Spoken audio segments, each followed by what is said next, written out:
ಶ್ರೀ ಗುರುಭ್ಯೋ ನಮಃ. ಮಾಯಕಾರ ಪ್ರಭುವೇ ನಮಃ.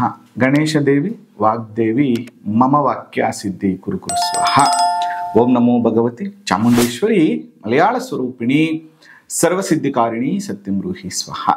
ಆರಾಧ್ಯ ದೈವನಾಗಿರುವಂತಹ ಮಲೆಮಾದೇಶ್ವರರ ಮನದಲ್ಲಿ ನೆನೆಯುತ್ತಾ ವಿದ್ಯಾಗುರುಗಳ ತಂದೆ ತಾಯಿಯ ಪಾದಾರವಿಂದಗಳಿಗೆ ನಮಸ್ಕಾರವನ್ನು ಮಾಡ್ತಾ ಜಗದ್ಗುರು ಪಂಚಾಚಾರ್ಯರನ್ನ ಬಸವಾದಿ ಶರಣರನ್ನ ಮನದಲ್ಲಿ ನೆನೆಯುತ್ತಾ ನನ್ನೆಲ್ಲ ಪ್ರೀತಿಯ ಯೂಟ್ಯೂಬ್ ವಾಹಿನಿ ವೀಕ್ಷಕ ಬಂಧುಗಳಿಗೆ ನಿಮ್ಮ ಮೂಗೂರು ಮಧು ದೀಕ್ಷಿತ್ ಮಾಡುವಂತಹ ಪರಿಪೂರ್ಣವಾದಂಥ ನಮಸ್ಕಾರಗಳು. 2025 ಈ ವರ್ಷ 12 ರಾಶಿಯವರಿಗೆ ಹೇಗಿರುತ್ತೆ ಅನ್ನುವಂಥ ವಿಷಯದಲ್ಲಿ ಇವತ್ತು ಮೊದಲನೇದಾಗಿ ಮೇಷರಾಶಿಯವರ ಫಲಾಫಲಗಳನ್ನು ತಿಳ್ಕೊಳ್ಳುವಂಥ ಒಂದು ಪುಟ್ಟ ಪ್ರಯತ್ನವನ್ನು ಮಾಡೋಣ. ನೋಡಿ, ಯಾವಾಗಲೂ ಕೂಡ ಈ ವರ್ಷ ಭವಿಷ್ಯವನ್ನು ನೋಡುವಂಥ ಸಂದರ್ಭದಲ್ಲಿ 2 ಗ್ರಹಗಳು ನಮಗೆ ಬಹಳ ಪ್ರಮುಖವಾದ ಪಾತ್ರವನ್ನು ವಹಿಸ್ತಾರೆ. ಒಂದು ಗುರು, ಇನ್ನೊಂದು ಶನಿ. ನೋಡಿ, ಅದಕ್ಕೆ ಯಾವಾಗಲೂ ಹೇಳ್ತೀವಿ, ಗುರು ಅಂದ್ರೆ ತೋರ್ ಬೆರಳನ್ನ ಇಂಡಿಕೇಟ್ ಮಾಡ್ತಾನೆ, ಮಧ್ಯದ ಬೆರಳನ್ನ ಶನಿ ಇಂಡಿಕೇಟ್ ಮಾಡ್ತಾನೆ. ಇವರಿಬ್ರು ಜಾತಕದಲ್ಲಿ ಅಥವಾ ಗೋಚಾರದಲ್ಲಿ ಚೆನ್ನಾಗಿದ್ರೆ ಜೀವನದಲ್ಲಿ ವಿಕ್ಟ್ರಿ ಸಿಗುತ್ತೆ ಅಂತ. ಅದಕ್ಕೆ ಗುರುಬಲ ಮತ್ತು ಶನಿ ಬಲ ಅಂತ ನಾವು ಕರಿತೀವಿ. ಇನ್ನು ಇದರ ಜೊತೆಗೆ 18 ತಿಂಗಳ ಕಾಲ ಸಂಚಾರ ಮಾಡುವಂತಹ ಒಂದು ರಾಶಿಯಲ್ಲಿ ಗ್ರಹ ಬಂದು ರಾಹುಕೇತುಗಳು. ಇವರು ಕೂಡ ಒಂದು ಸಣ್ಣ ಪ್ರಮಾಣದ ಫಲವನ್ನು ಕೊಡ್ತಾರೆ. ಹಾಗಾದ್ರೆ ನೋಡಿ, ಈಗ ಮೇಷರಾಶಿಯವ್ರ ಬಗ್ಗೆ ಮಾತಾಡೋದಾದ್ರೆ ಮೇಷರಾಶಿಯವರಿಗೆ ಮಾರ್ಚ್ 29ನೇ ತಾರೀಕುವರೆಗೆ ಕುಂಭರಾಶಿಯಲ್ಲಿ ಶನಿ ಇರ್ತಾರೆ ಮತ್ತು ವೃಷಭ ರಾಶಿಯಲ್ಲಿ ಗುರು ಸಂಚಾರ ಮಾಡ್ತಾ ಇರ್ತಾರೆ ಅಪ್ ಟು ಮೇ 14ನೇ ತಾರೀಕುವರೆಗೆ.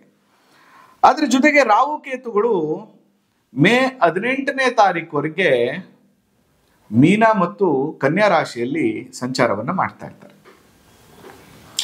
ಇಲ್ಲಿ ಗಮನಿಸಬೇಕಾಗಿರುವಂಥದ್ದೇನು, ಅಪ್ ಟು ಮೇಷರಾಶಿಯವರಿಗೆ ಮಾರ್ಚ್ ತಿಂಗಳವರೆಗೆ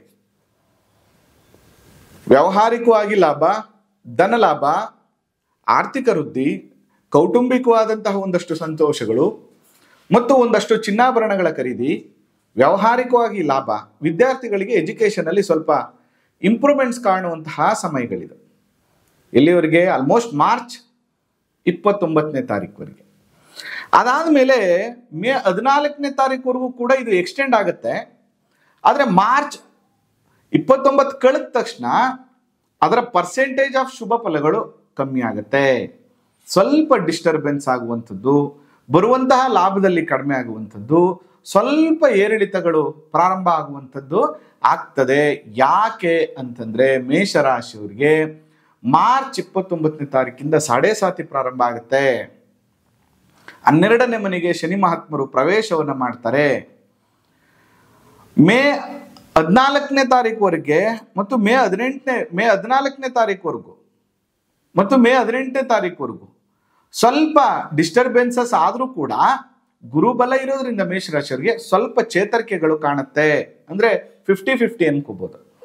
ಆದ್ರೆ ಆಫ್ಟರ್ ಮೇ 14 ಮತ್ತು ಮೇ 18 ಅಂದ್ರೆ ಗುರು ಮತ್ತು ರಾಹು ಇಬ್ರು ಬದಲಾವಣೆ ಆದ್ಮೇಲೆ ನಿಜವಾದ ಸಮಸ್ಯೆಗಳು ಮೇಷರಾಶಿಯವರಿಗೆ ಪ್ರಾರಂಭ ಆಗುತ್ತೆ. ಒಂದಷ್ಟು ಜನ ಮೇಷರಾಶಿಯಲ್ಲಿ ಹುಟ್ಟಿರುವಂತವ್ರಿಗೆ ದಶಾಭುಕ್ತಿಯು ಚೆನ್ನಾಗಿಲ್ಲ ಅಂದ್ರೆ ದುರಭ್ಯಾಸಗಳಿಗೆ ದಾಸರಾಗುವಂಥದ್ದು, ಸ್ನೇಹ ಬಳಗದಿಂದ ಸಮಸ್ಯೆಯನ್ನು ಮಾಡಿಕೊಳ್ಳುವಂಥದ್ದು, ಸ್ನೇಹಿತರಿಂದ ಮೋಸ ಹೋಗುವಂಥದ್ದು, ನಿಮ್ಮದಲ್ಲದ ತಪ್ಪಿಗೆ ಶಿಕ್ಷೆಯನ್ನು ಅನುಭವಿಸುವಂಥದ್ದು, ವ್ಯಾವಹಾರಿಕವಾಗಿ ಸಮಸ್ಯೆ, ಕುಟುಂಬದಲ್ಲಿ ವೈಮನಸ್ಸೆ ಜಾಸ್ತಿ ಆಗುವಂಥದ್ದು, ಆರ್ಥಿಕ ಸಂಕಷ್ಟಗಳಿಗೆ ತುತ್ತಾಗುವಂತಹ ಪರಿಸ್ಥಿತಿಗೆ ನೀವು ಸಿಲುಕಿಕೊಳ್ತೀರಿ. ಬಹಳ ಎಚ್ಚರಿಕೆಯಿಂದಿರಬೇಕು.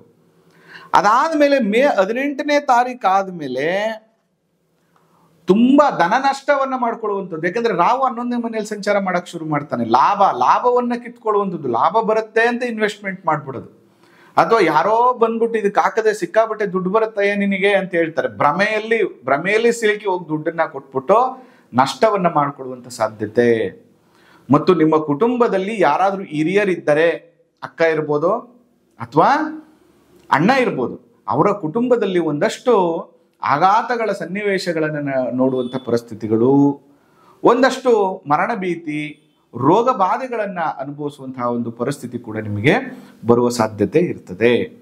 ಅದರಿಂದ ಓವರ್ ಆಲ್ ಮೇಷರಾಶಿಯವರಿಗೆ ಈ ವರ್ಷ 30% ಮಾತ್ರ ಶುಭ ಫಲ, 70% ಅಶುಭ ಫಲಗಳು.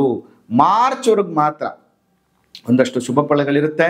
ಅದಾದ ನಂತರ ಅನೇಕ ಏರಿಳಿತಗಳು ನಿಮ್ಮ ಕುಟುಂಬದಲ್ಲಿ ಅಥವಾ ವೈಯಕ್ತಿಕ ಜೀವನದಲ್ಲಿ ಬರುತ್ತೆ. ಅದರಿಂದ ನೀವು ಸ್ವಲ್ಪ ಎಚ್ಚರಿಕೆಯಿಂದ ಇರಬೇಕಾಗ್ತದೆ. ನೀವು ಮಾಡಬೇಕಾಗಿರುವಂಥದ್ದು ದುರ್ಗಾರಾಧನೆ ಮಾಡಬೇಕು, ಕುಲದೇವರ ಆರಾಧನೆಯನ್ನು ಮಾಡಬೇಕು. ಬಹಳ ಪ್ರಮುಖವಾಗಿ ಶನೇಶ್ವರ ಸ್ವಾಮಿಯ ಆರಾಧನೆಯನ್ನ ಮುಖ್ಯವಾಗಿ ಮಾಡಬೇಕಾಗ್ತದೆ. ಯಾಕಂದ್ರೆ ಸಾಡೆ ಸಾತಿ ಪ್ರಾರಂಭ ಆಗಿರೋದ್ರಿಂದ ಪ್ರತಿ ಶನಿವಾರ ಅರಳಿ ವೃಕ್ಷದ ಕೆಳಗಡೆ ಸಾಸಿವೆ ಎಣ್ಣೆಯನ್ನು ಹಚ್ಚುವಂಥದ್ದು, ಸಾಸಿವೆ ಎಣ್ಣೆ ದೀಪವನ್ನು ಹಚ್ಚುವಂಥದ್ದು, ಅದರ ಜೊತೆಗೆ ಶನೇಶ್ವರ ಸ್ವಾಮಿಗೆ ತಿಲ ಮತ್ತು ಎಳ್ಳೆಣ್ಣೆಯನ್ನು ಕೊಡುವಂಥ ಕೆಲಸವನ್ನ ಮಾಡುವಂಥದ್ದು.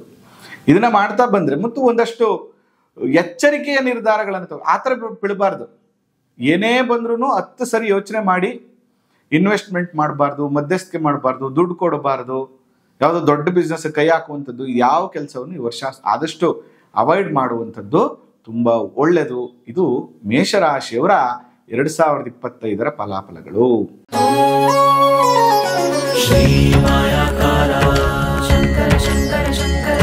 ಶ್ರೀ